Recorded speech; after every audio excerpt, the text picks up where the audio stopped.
ಹಾಗೆಯೇ ಊಟ ಬೇಗ ಮಾಡಬೇಕು ಅಂತ ಯೂಶಲಿ ನಮಗೆ ಗೊತ್ತಿಲ್ಲಾಗೆ ಟ್ರ್ಯಾಕ್ ತಪ್ಪೋಗ್ಬಿಟ್ಟಿರುತ್ತೆ. ಇವತ್ತು ಮುಗಿಸ್ದೆ, ನಾಳೆನೂ ಕೂಡ ನನ್ನ ಬದುಕು ಇರುತ್ತೆ. ಸೂರ್ಯ ಹೇಗೋ ಎಷ್ಟು ಖಾರ ಬೇಕೋ ಅಷ್ಟು ಹಸಿಮೆಣಸಿನಕಾಯಿನ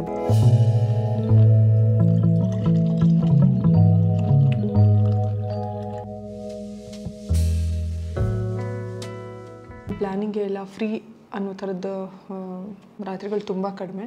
ಆ್ಯಂಡ್ ನಾಳೆ ನಿಮಗೇನೇನು ಮಾಡಬೇಕು ಅಥವಾ ಈ ತಿಂಗಳಲ್ಲಿ ಇದ್ದಿದ್ದೆಲ್ಲ ಆಗಬೇಕು, ಈವನ್ ಸಣ್ಣ ವಿಷಯನೇ ಆಗಲಿ. ನಾನು ಎಲ್ಲೋ ಈಗ ನಾನೊಂದು 20,000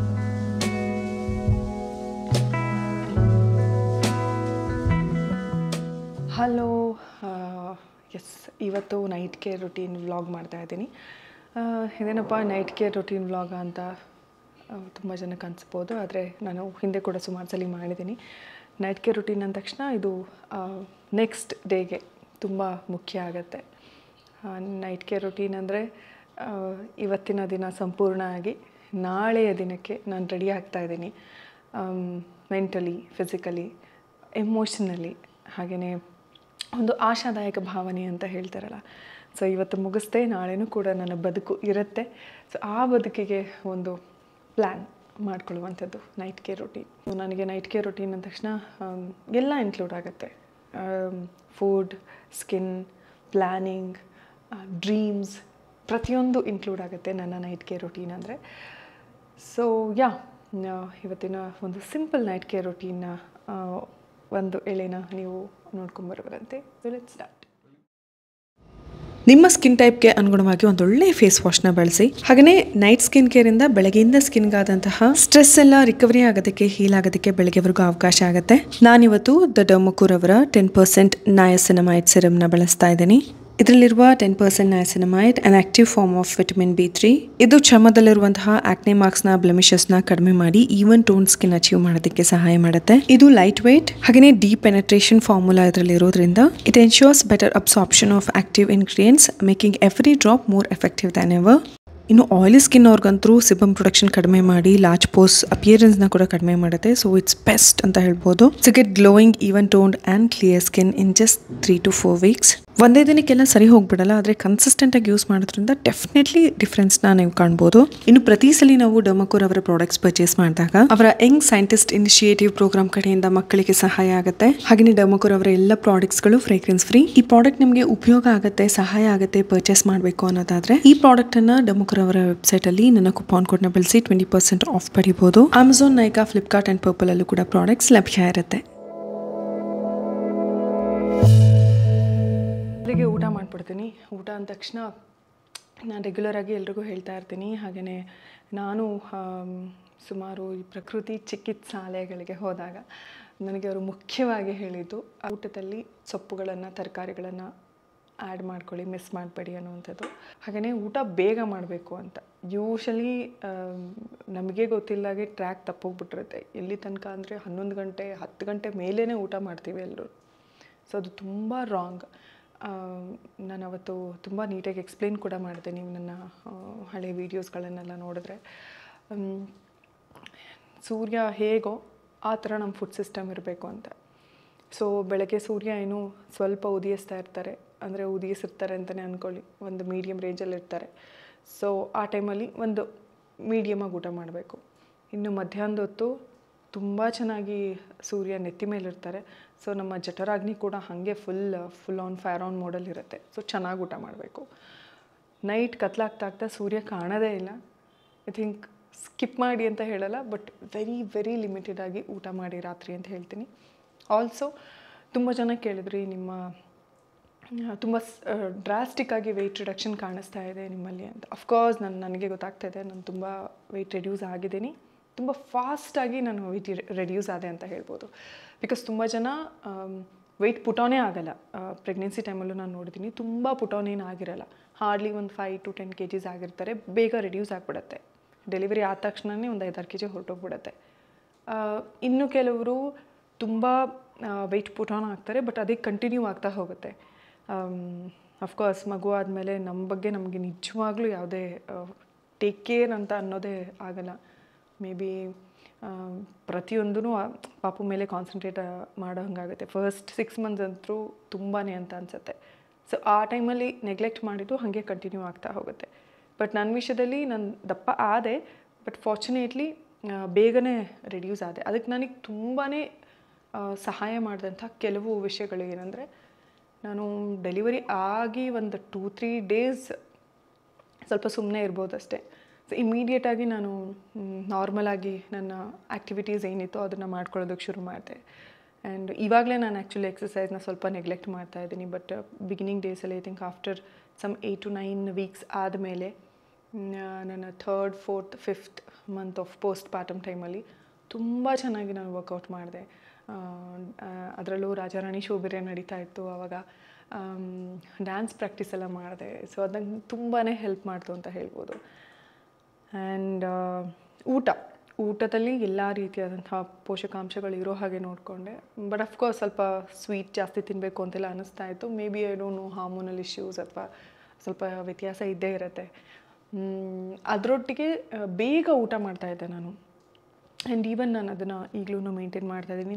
ತುಂಬ ಲೇಟ್ ಆದರೆ ನಾನು ಅವತ್ತು ಅಂದರೆ ಊಟ ಸ್ಕಿಪ್ ಮಾಡ್ತೀನಿ ಹೊರತು ಮತ್ತೆ ಊಟ ಮಾಡೋದಕ್ಕೆ ಹೋಗಲ್ಲ. ಅಕಸ್ಮಾತ್ ತುಂಬ ಲೇಟ್ ಆಯಿತು ಅಂದರೆ ಏನಾದರೂ ಒಂದು ತರಕಾರಿ ಲೈಕ್ ಸೌತೆಕಾಯಿನೋ ಅಥವಾ ಕ್ಯಾರೆಟೋ ಅಥವಾ ಯಾವುದಾದ್ರೂ ABC ಜ್ಯೂಸೋ ಕುಡಿತೀನಿ ಹೊರತು ಪ್ರಾಪರಾಗಿ ಊಟ ಅಂತ ತುಂಬ ಲೇಟಾಗಿ ಮಾಡೋದೇ ಇಲ್ಲ ನಾನು. ಲೈಕ್ ಸ್ವಲ್ಪ ಕಾರ್ಬ್ಸ್ ಲೈಕ್ ರೈಸ್ ಆಯಿತು, ಸ್ವೀಟ್ ಐಟಮ್ಸ್ ಆಯಿತು, ಸ್ವಲ್ಪ ನೈಟ್ ಹೊತ್ತು ನಾನು ಸ್ವಲ್ಪ ಆಲ್ಮೋಸ್ಟ್ ನಾನು ತಿನ್ನೋದೇ ಇಲ್ಲ. ಏನೇ ಚೆನ್ನಾಗಿ ತಿನ್ನಬೇಕಂದ್ರೂ ಮಧ್ಯಾಹ್ನ ತುಂಬ ಚೆನ್ನಾಗಿ ಊಟ ಮಾಡ್ತೀನಿ. ಸೊ ಇಡೀ ದಿನದ್ದು ಚೆನ್ನಾಗಿ ಊಟ ಅಂದರೆ ಮಧ್ಯಾಹ್ನದ ಹೊತ್ತು ಮಾಡ್ತೀನಿ. ಸೊ ಇದೆಲ್ಲ ವಿಷಯಗಳು ನನಗೆ ತುಂಬಾ ಹೆಲ್ಪ್ ಆಯಿತು ವೆಯ್ಟ್ ರಿಡ್ಯೂಸ್ ಮಾಡೋದಕ್ಕೆ ಅಂತ ಹೇಳ್ಬೋದು. ಆ್ಯಂಡ್ ಈವನ್ ನಿಮ್ಮಲ್ಲಿ ಯಾರಿಗಾದರೂ ಆಗಿಲ್ಲ ಅಂದ್ರೂ ನೋ ವರೀಸ್, ಅದೇನು ದೊಡ್ಡ ವಿಷಯ ಅಂತೇನಲ್ಲ. It takes time and it takes ಸ್ವಲ್ಪ ಏನಂತಾರೆ ಅದಕ್ಕಂತಲೇ ಟೈಮ್ ಸ್ಪೆಂಡ್ ಮಾಡಬೇಕು ಅಂತ ಏನಿಲ್ಲ. ಸೊ ಡೇ ಬೈ ಡೇ ಅದೇ ಸರಿ ಹೋಗುತ್ತೆ. ಆ್ಯಂಡ್ ಈವನ್ ಎದೆ ಹಾಲು ಉಣಿಸ್ತಾ ಇರ್ತೀವಲ್ಲ, ಲೈಕ್ ಬ್ರೆಸ್ಟ್ ಫೀಡಿಂಗ್ ಮಾಡೋರಿಗೆ ತುಂಬ ಬೇಗ ವೆಯ್ಟ್ ರಿಡ್ಯೂಸ್ ಆಗುತ್ತೆ, ಅದು ಹೆಲ್ಪ್ ಆಗುತ್ತೆ. ನನ್ನ ವಿಷಯದಲ್ಲೂ ಅದು ತುಂಬಾ ಚೆನ್ನಾಗಿ ವರ್ಕ್ ಆಯಿತು. ಬಿಕಾಸ್ ಹಾಲು ಉಣಿಸ್ಬೇಕಾದ್ರೇ ತುಂಬ ಕ್ಯಾಲೋರೀಸ್ ಬರ್ನ್ ಆಗುತ್ತೆ. ತುಂಬ ಜನಕ್ಕೆ ಅನುಭವ ಇರುತ್ತೆ, ಹೊಟ್ಟೆ ತುಂಬ ಹಸಿಯುತ್ತೆ ನಮಗೆ ಅಂತ ಅನಿಸುತ್ತೋ ಏನೋ ಗೊತ್ತಿಲ್ಲ. ಬಟ್ ಕ್ಯಾಲೋರೀಸ್ ತುಂಬ ಹೋಗೋದ್ರಿಂದ ಹೊಟ್ಟೆ ಹಸ್ದಂಗೆ ಆಗುತ್ತೆ, ಸುಸ್ತಂತ ಅನಿಸುತ್ತೆ. ಸೊ ಇದೆಲ್ಲ ವೆರಿ ಕಾಮನ್. ನಾನು ನಿಮ್ಮ ಒಂದು ಜರ್ನಿಲಿ ನಾನು ಇದ್ದೀನಿ. ಮೇ ಬಿ ನಿಮಗೊಂದು ವಿಷಯದಲ್ಲಿ ಕಡಿಮೆ ಇರುತ್ತೆ, ತೊಂದರೆ ಇರುತ್ತೆ. ನನಗೊಂದು ವಿಷಯದಲ್ಲಿ ಕಡಿಮೆ ಇರುತ್ತೆ, ತೊಂದರೆ ಇರುತ್ತೆ. ಸೊ ತೀರಾ ಪರ್ಸ್ನಲಾಗಿ ನಮ್ಗೆ ಗೊತ್ತಿರಲ್ಲ, ನನ್ನನ್ನು ಒಂದು ಪರದೆ ಮೇಲಷ್ಟೇ ನೋಡ್ತಾ ಇರ್ತೀರ. ಹಾಗಾಗಿ ನನಗಿರೋ ಎಷ್ಟೋ ತೊಂದರೆಗಳು ಬಹುಶಃ ನಿಮಗೆ ಗೊತ್ತಾಗ್ದೇ ಇರ್ಬೋದು, ಅಥವಾ ನನಗಿರೋ ತೊಂದರೆ ಅಂದ್ಕೊಂಡಿರೋದು ನಿಮಗೆ ತೊಂದರೆನೇ ಆಗದೆ ಇರ್ಬೋದು. ಸೇಮ್ ನಿಮಗೇನೋ ಒಂದು ತೊಂದರೆ ಇರುತ್ತೋ ನನಗೆ ತೊಂದರೆ ಅಂತ ಅನಿಸ್ತೇ ಇರ್ಬೋದು. So it goes like that. So no need to worry, ಆರಾಮಾಗಿರಿ, ಖುಷಿಯಾಗಿರಿ. ಏನೇ ಒಂದು ಡೌಟ್ಸ್ ಬಂದ್ರೂ ನಿಮ್ಮ ಗೈನಕ್ ಹತ್ರ ತಿಳ್ಕೊಂಡು ಅದ್ರ ಬಗ್ಗೆ ಮಾಹಿತಿ ಪಡ್ಕೊಳ್ಳಿ. So B cool. ಆದಷ್ಟು ಸ್ವಲ್ಪ ಮಗು ಸ್ವಲ್ಪ ದೊಡ್ಡದಾಗ್ತಿದ್ದಂಗೆ ಸ್ವಲ್ಪ ನಿದ್ದೆ ಚೆನ್ನಾಗಿ ಆಗೋಕ್ಕೆ ಶುರು ಆಗುತ್ತೆ, ಸ್ವಲ್ಪ ಕಂಪ್ಯಾರಿಟಿವ್ಲಿ. ಸೊ ಬಿಗಿನಿಂಗ್ ಡೇಸ್ಗಿಂತ ಸೊ ಸ್ವಲ್ಪ ರೆಸ್ಟ್ ಚೆನ್ನಾಗಿ ಮಾಡಿ ಆರಾಮಾಗಿರಿ, ಆ್ಯಕ್ಟಿವ್ ಆಗಿರಿ. ಲೈಕ್ ನಿಮ್ಮನ್ನು ನೀವು ಯಾವುದಾದ್ರೂ ಒಂದು ಕೆಲಸದಲ್ಲಿ ತೊಡಗಿಸ್ಕೊಳ್ಳಿ ಅಂತ ನಾನು ತುಂಬ ಜನಕ್ಕೆ ಹೇಳ್ತೀನಿ. ಬಿಕಾಸ್ ಪೋಸ್ಟ್ ಪಾರ್ಟಮ್ ಟೈಮಲ್ಲಿ ಟ್ರಸ್ಟ್ ಮೀ, ಫಿಸಿಕಲ್ ರೆಸ್ಟ್ಗಿಂತ ಮೆಂಟಲ್ ರೆಸ್ಟ್ ತುಂಬಾ ಮುಖ್ಯ. ಮೆಂಟಲ್ ರೆಸ್ಟ್ ಬೇಕು ಅಂದರೆ ನಮ್ಮನ್ನು ನಾವು ಯಾವುದಾದ್ರೂ ಒಂದು ಕೆಲಸದಲ್ಲಿ ಕಾನ್ಸಂಟ್ರೇಷನ್, ನಮ್ಮದೆಲ್ಲ ಎನರ್ಜಿ ಎಲ್ಲ ಅಲ್ಲಿ ಹೋಗ್ತಾ ಇದ್ದರೆ ಅಟ್ಲೀಸ್ಟ್ ನಮಗೆ ಮೋಟಿವೇಟ್ ಆಗ್ತಾ ಇರ್ತೀವಿ, ದಿನಗಳು ಚೆನ್ನಾಗಿ ಹೋಗ್ತಾ ಇರುತ್ತೆ. ಇಲ್ಲದೇ ಇರೋ ವಿಷಯಗಳ ಬಗ್ಗೆ, ಬೇಡದೇ ಇರೋ ವಿಷಯಗಳು ನಮ್ಮ ತಲೆಗೆ ಬೀಳಲ್ಲ. ಓಕೆ, ಹಬ್ಬಾ ತುಂಬ ಮಾತಾಡ್ಬಿಟ್ಟೆ ಅನ್ಸುತ್ತೆ. ರಾತ್ರಿ ಹೊತ್ತು ಹಾಗೆ ಅಲ್ವಾ, ಎಲ್ಲ ಒಂಥರ ಏನಂತಾರೆ ಫಿಲಾಸಫರ್ಸ್ ಆಗಿಬಿಡ್ತೀವಿ. So let it be. ಈಗ ರುಚಿಯಾಗಿ ಮಜ್ಜಿಗೆ ತಣ್ಣಗೆ ಕುಡಿಬೇಕು ಅಂತ ಅನ್ನಿಸ್ತಾ ಇದೆ. I don't know why. So ಮಜ್ಜಿಗೆ ಮಾಡ್ಕೋತೀನಿ, ಓಕೆನಾ. ಮೊದಲಿಗೆ ಒಂದು ಸ್ವಲ್ಪ ಮೊಸರು ತಗೋತಾ ಇದ್ದೀನಿ. ಆ್ಯಕ್ಚುಲಿ ಹಿಂದೆ ಹುಳಿ ಮೊಸರು ಇರ್ತಾಯಿತ್ತು, ಮಜ್ಜಿಗೆ ತುಂಬ ರುಚಿ ಆಗ್ತಿತ್ತು. ಬಟ್ ನೋ ಪ್ರಾಬ್ಲಮ್, ಇದ್ದಿದ್ದು ಮೊಸರನ್ನೇ ತೊಗೊಂಡು ಸ್ವಲ್ಪ ನೀರು ಹಾಕಿ ಈ ರೀತಿ ಚೆನ್ನಾಗಿ ಕಡ್ಕೋತೀನಿ. ನಾವು ಮೊಸರು ಕಡಿಯೋದು ಅಂತಲೇ ಹೇಳ್ತೀವಿ, ನಂಗೆ ಗೊತ್ತಿಲ್ಲ ಯಾರ್ಯಾರು ಹೇಗೆ ಅದನ್ನು ಹೇಳ್ತೀರಾ ಅಂತ. ಸ್ವಲ್ಪ ಹೊತ್ತು ಕಡಿದ ಮೇಲೆ ಉಪ್ಪು ರುಚಿಗೆ ತಕ್ಕಷ್ಟು, ಹಾಗೆಯೇ ಸ್ವಲ್ಪ ಜೀರಿಗೆ ಪುಡಿನ ಹಾಕ್ಕೊಂಡು ಇನ್ನೊಂದು ಸ್ವಲ್ಪ ಕಡ್ಕೋತೀನಿ, ಅಂದರೆ ಎಲ್ಲ ಚೆನ್ನಾಗಿ ಮಿಕ್ಸ್ ಆಗೋ ಥರ. ಇದಾದ ಮೇಲೆ ಸ್ವಲ್ಪ ಶುಂಠಿ ಹಾಗೆಯೇ ಹಸಿಮೆಣಸಿನ್ಕಾಯಿ ತೊಗೋಬೇಕಾಗತ್ತೆ. ನಾನು ತುಂಬ ಅಂದರೆ ತುಂಬ ಕಡಿಮೆ ಹಸಿಮೆಣಸಿನ್ಕಾಯಿ ತೊಗೊಂಡಿದ್ದೀನಿ. ನೀವು ನಿಮಗೆ ಎಷ್ಟು ಖಾರ ಬೇಕೋ ಅಷ್ಟು ಹಸಿಮೆಣಸಿನ್ಕಾಯಿನ ಬಳಸ್ಕೋಬೋದು. ಇದನ್ನು ಚೆನ್ನಾಗಿ ಜಜ್ಜಿ ಹಾಗೆಯೇ ಹಸಿದಾಗಿಯೇ ನಾನು ಮಜ್ಜಿಗೆಗೆ ಹಾಕೋತೀನಿ. ಇದಾದಮೇಲೆ ಸಾಸಿವೆ, ಜೀರಿಗೆ, ಇಂಗು, ಕರಿಬೇವು ಇದಿಷ್ಟನ್ನು ನಾನು ಒಗ್ಗರಣೆ ಕೊಟ್ಕೊಂಡೆ. ಅದನ್ನು ಡೈರೆಕ್ಟಾಗಿ ಹಾಕಿ ಎಣ್ಣೆ ತುಂಬ ಕಡಿಮೆ ಬಳಸ್ಕೋಬೇಕಾಗುತ್ತೆ, ಒಂದು ಅರ್ಧ ಚಮಚ ಅಷ್ಟೇ. ಇದನ್ನು ಡೈರೆಕ್ಟಾಗಿ ಹಾಕಿ ಮತ್ತು ಸ್ವಲ್ಪ ಕತ್ತರಿಸಿದಂತಹ ಕೊತ್ತಂಬರಿ ಸೊಪ್ಪನ್ನು ಹಾಕಿ ಮಿಕ್ಸ್ ಮಾಡಿದ್ರೆ ರುಚಿ ರುಚಿಯಾದ ಮಸಾಲ ಮಜ್ಜಿಗೆ ರೆಡಿ.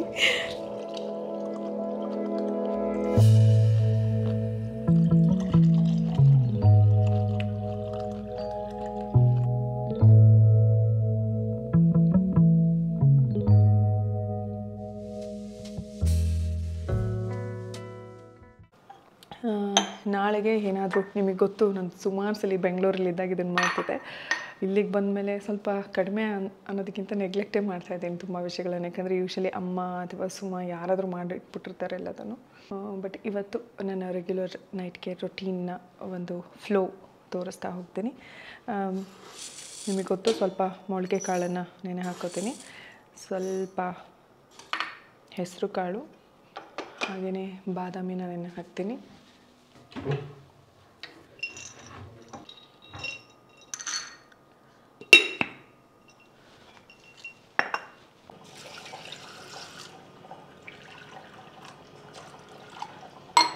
ಹಿಂದಿನ ದಿನವೇ ಏನಾದರೂ ಈ ರೀತಿ ರೆಡಿ ಮಾಡಿ ಇಟ್ಕೊಂಡಿದ್ರೆ ಬೆಳಗ್ಗೆ ಅನಿವಾರ್ಯವಾಗಿ ಅಟ್ಲೀಸ್ಟ್ ವೇಸ್ಟ್ ಆಗುತ್ತಂತಲ್ಲ ಆದರೂ ತಿಂತೀವಿ. ಬಾದಾಮಿನ ಕೂಡ ವಾಶ್ ಮಾಡಿ ನೆನೆ ಹಾಕಿದರೆ ಒಳ್ಳೆಯದು.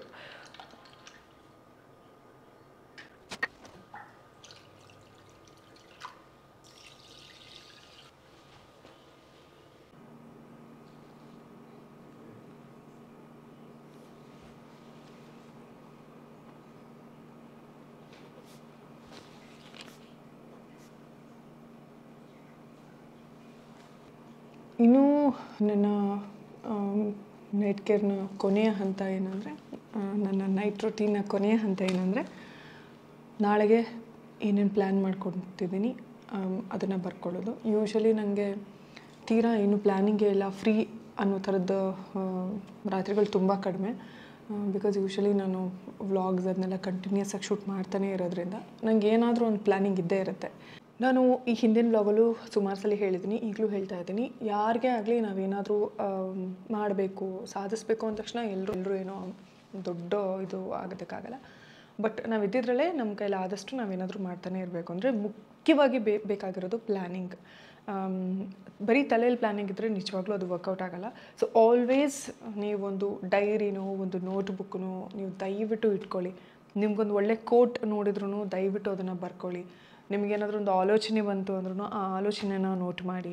ಆ್ಯಂಡ್ ನಾಳೆ ನಿಮ್ಗೇನೇನು ಮಾಡಬೇಕು ಅಥವಾ ಈ ತಿಂಗಳಲ್ಲಿ ಇದ್ದಿದ್ದೆಲ್ಲ ಆಗಬೇಕು, ಈವನ್ ಸಣ್ಣ ವಿಷಯನೇ ಆಗಲಿ, ಈಗ ನಾನೊಂದು 20,000 ಆರ್ ಡಿ ಕಟ್ತಾ ಇದ್ದೀನಿ ಅಂದರೆ ಅದನ್ನು ಕೂಡ you please make a note. ಅದು ಟ್ರಸ್ಟ್ ಮೀ ತುಂಬ ತುಂಬ ತುಂಬ ಸಹಾಯ ಮಾಡುತ್ತೆ ನಿಮಗೆ. ಆ್ಯಂಡ್ ಈವನ್ ನಾಳೆ ನಾನು ಏನಾದರೂ ಪರ್ಚೇಸ್ ಮಾಡಬೇಕು ಅಥವಾ ಪರ್ಚೇಸ್ ಮಾಡಿದೆ, ವಾಟ್ ಎವರ್ ಇಟ್ ಈಸ್, ನೀವೊಂದು ಬುಕ್ ಇಟ್ಟು ಅದನ್ನು ನೋಟ್ ಮಾಡ್ಕೊಳ್ಳಿ. ಸೊ ಅದರಿಂದ ಡೆಫಿನೆಟ್ಲಿ ಹೆಲ್ಪ್ ಆಗುತ್ತೆ. ಆ್ಯಂಡ್ ಪ್ಲ್ಯಾನಿಂಗ್ ನಮಗೆ ಪದೇ ಪದೇ ನೆನಪಾಗ್ತಾ ಇರುತ್ತೆ, ಕಾಣಿಸ್ತಾ ಇರುತ್ತೆ, ಗೊತ್ತಾಗ್ತಾ ಇರುತ್ತೆ. ಓಕೆ, ಇದಿದೆ ಬ್ಯಾಲೆನ್ಸು ಅಥವಾ ಇದನ್ನು ನಾನು ಮಾಡಿದ್ದೀನಿ ಅನ್ನೋವಂಥದ್ದು ಗೊತ್ತಾಗುತ್ತೆ. ಸೊ ಇದು ನನಗೆ ಪರ್ಸ್ನಲಿ ತುಂಬ ಹೆಲ್ಪ್ ಆಗಿದೆ. ಸೊ ಡೆಫಿನೆಟ್ಲಿ ನಿಮ್ಮಲ್ಲಿ ಯಾರಿಗಾದರೂ ನನ್ನ ಲೈಫ್ ಸಿಸ್ಟಮ್ಯಾಟಿಕ್ ಆಗಿರಬೇಕು, ಈ ವರ್ಷದಕ್ಕಿಂತ ನನ್ನ ಲೈಫ್ ಇನ್ನೊಂದು ಸ್ಟೆಪ್ ಮೇಲೆ ಹೋಗಬೇಕು ಅಂತ ಯಾರಿಗಾದರೂ ಇದ್ದರೆ ದಯವಿಟ್ಟು ಪ್ಲ್ಯಾನಿಂಗ್ ಮಾಡ್ಕೊಳ್ಳಿ. ಏನೇ ಇದ್ದರೂ ಬರೆದು ನೋಟ್ ಮಾಡ್ಕೊಳ್ಳಿ. That will definitely help you. And ಇಲ್ಲದೇ ಇದ್ರೂ ನಾನೇ ನನ್ನ ತಲೆ ಮೇಲೆ ಹಾಕೋತೀನಿ ಏನಾದರೂ ಪ್ಲ್ಯಾನಿಂಗ್ನ. ಅದೇನೋ ಒಂಥರ ರಿಲ್ಯಾಕ್ಸ್, ಆ್ಯಕ್ಚುಲಿ ಸ್ಟ್ರೆಸ್ಸು, ಬಟ್ ಅದೊಂಥರ ರಿಲ್ಯಾಕ್ಸ್ ಅನಿಸುತ್ತೆ. ನಾನು ಸಪ್ಲಿಮೆಂಟ್ಸ್ನ ತೊಗೊಂಡ್ಬಿಡ್ತೀನಿ. ನಾನು ವಿಟಮಿನ್ ಡಿ ಸಪ್ಲಿಮೆಂಟ್ ತೊಗೋತೀನಿ ಆ್ಯಂಡ್ ಮೆಗ್ನೀಷಿಯಮ್ ಸಪ್ಲಿಮೆಂಟ್ನ ತೊಗೋತಿದ್ದೀನಿ. ಸದ್ಯಕ್ಕೆ ಅದಷ್ಟೇ ತೊಗೋತಾ ಇದ್ದೀನಿ. ಸೊ ಇನ್ನು ಮೆಗ್ನೀಷಿಯಮ್ ಸಪ್ಲಿಮೆಂಟ್ನ ಯಾಕೆ ತೊಗೋತಿದ್ದೀನಿ ಅಂತಂದರೆ, ಯೂಶ್ವಲಿ ತುಂಬ ಜನಕ್ಕೆ ಗೊತ್ತಿರುತ್ತೆ ಮೆಗ್ನೀಷಿಯಮ್ ಸಪ್ಲಿಮೆಂಟ್ ಅಂದ ತಕ್ಷಣ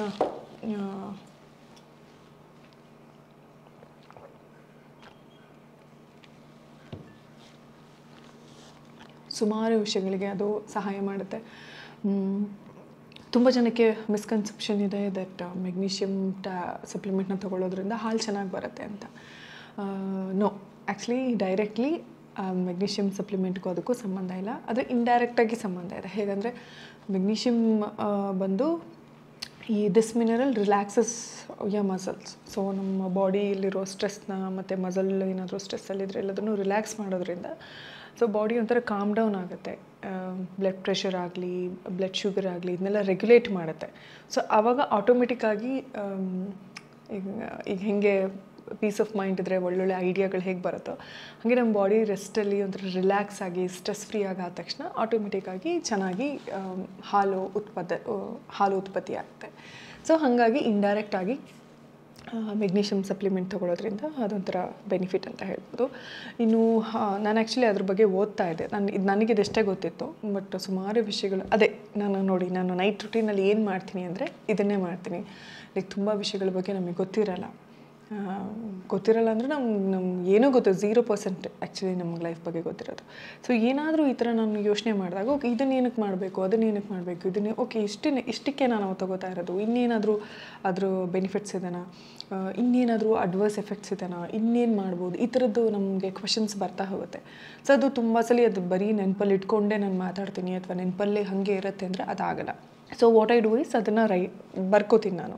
ಸೊ ಆ್ಯಕ್ಚುಲಿ ಇವತ್ತು ನಾನು ಏನೇನು ಸಪ್ಲಿಮೆಂಟ್ ತೊಗೋತೀನಿ ಅಂತ ಹೇಳಬೇಕು ಅಂತ ಅನ್ನಿಸ್ತು. ದೆನ್ ಐ ಥಾಟ್ ಓಕೆ ಇದಕ್ಕೆ ತೊಗೋತೀನಿ, ಇದಕ್ಕೆ ಬಿಟ್ಟರೆ ಬೇರೆ ಏನಕ್ಕಾದರೂ ಉಪಯೋಗ ಇದೆನಾ ಅಂತ. So then I found few answers. ನೋಡಿ, ನಮಗೆ ಮೆಗ್ನೀಷಿಯಮ್ ತೊಗೊಳೋದ್ರಿಂದ ಈ ಪೋಸ್ಟ್ ಪಾರ್ಟಮ್ ಪ್ರೀ ಎಕ್ಲಾಂಪ್ಸಿಯಾ ಅಂತ ಏನು ಹೇಳ್ತಾರೆ, ಅಂದರೆ it's a rare condition that occurs after giving birth in a person has high blood pressure and excess protein in that urine ಅಂತ. Even ಅದ್ರ complications ತುಂಬ ಇರುತ್ತೆ, ಲೈಕ್ ತುಂಬ ಲೈಫ್ ಥ್ರೆಟ್ನಿಂಗ್ ಪ್ರಾಬ್ಲಮ್ಸೇ ಅಂತಲೇ ಹೇಳ್ಬೋದು. ಸೊ ಇದಕ್ಕೆಲ್ಲನೂ ಅಂದರೆ ಅದನ್ನು ಪ್ರಿವೆಂಟ್ ಮಾಡೋದಕ್ಕೆ ಮೆಗ್ನೀಷಿಯಮ್ ಸಪ್ಲಿಮೆಂಟ್ ಹೆಲ್ಪ್ ಮಾಡುತ್ತೆ ಅಂತ ಇದೆ ಇದರಲ್ಲಿ. ಆಲ್ಸೋ ಈ ಪೋಸ್ಟ್ ಪಾರ್ಟಮ್ ರಿಕವರಿಯಲ್ಲಿ ಮೆಗ್ನೀಷಿಯಮ್ ಸಪ್ಲಿಮೆಂಟ್ ತುಂಬ ಸಹಾಯಕಾರಿ ಅಂತ ಹೇಳಿದ್ದಾರೆ.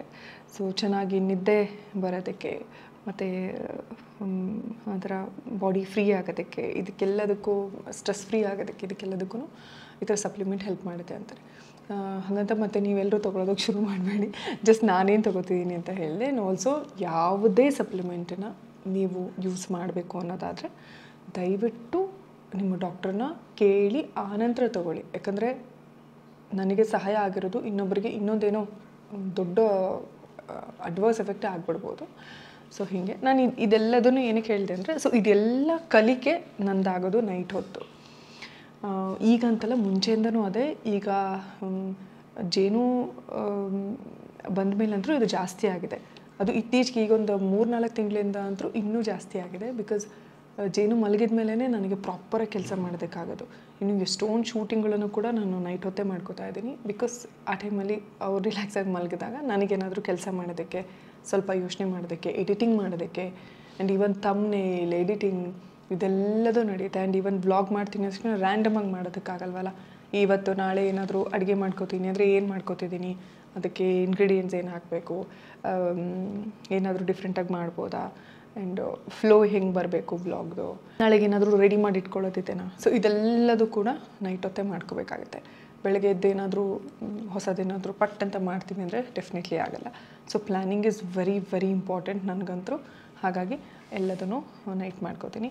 ಆ್ಯಂಡ್ ನಿಮ್ಗೆ ಗೊತ್ತಿರುತ್ತೆ, ನಾನು ವ್ಲಾಗ್ ಅಂದ ತಕ್ಷಣ ಅದರಲ್ಲಿ ಏನಾದರೂ ಒಂದಾದರೂ ಒಳ್ಳೆ ಕಾಂಟೆಂಟ್ ಇರಬೇಕು ಅಂತ ಪ್ರಯತ್ನ ಪಡ್ತೀನಿ. ಅದನ್ನು ಇನ್ಕ್ಲೂಡ್ ಮಾಡೋದು, ಆ್ಯಂಡ್ ಅದ್ರ ಫ್ಲೋ ಹೇಗೆ ಬರುತ್ತೆ ಅಂತ ನೋಡ್ಕೊಳ್ಳೋದು, ಮತ್ತು editing it's a huge task. Shooting ಒಂದು 2-3 ಅವರ್ಸ್ ಅಂತಂದರೆ ಎಡಿಟಿಂಗ್ ಇನ್ನೂ ಜಾಸ್ತಿ ತೊಗೊಂಡ್ಬಿಡುತ್ತೆ ಒಂದೊಂದು ಸಲ.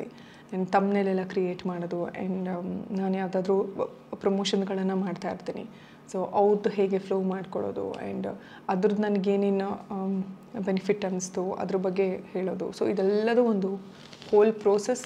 ಸೊ ಅದೆಲ್ಲ ಪ್ರೋಸೆಸ್ ಎವ್ರಿ ಡೇ ವರ್ಕ್ ಮಾಡಲೇಬೇಕಾಗತ್ತೆ. ಆ್ಯಂಡ್ 1 hour 2 hour ಒಂದೊಂದ್ಸಲಿ ನಿದ್ದೆ ಬರೋ ತನಕ ಸ್ವಲ್ಪ ಕಂಟಿನ್ಯೂ ಆಗುತ್ತೆ.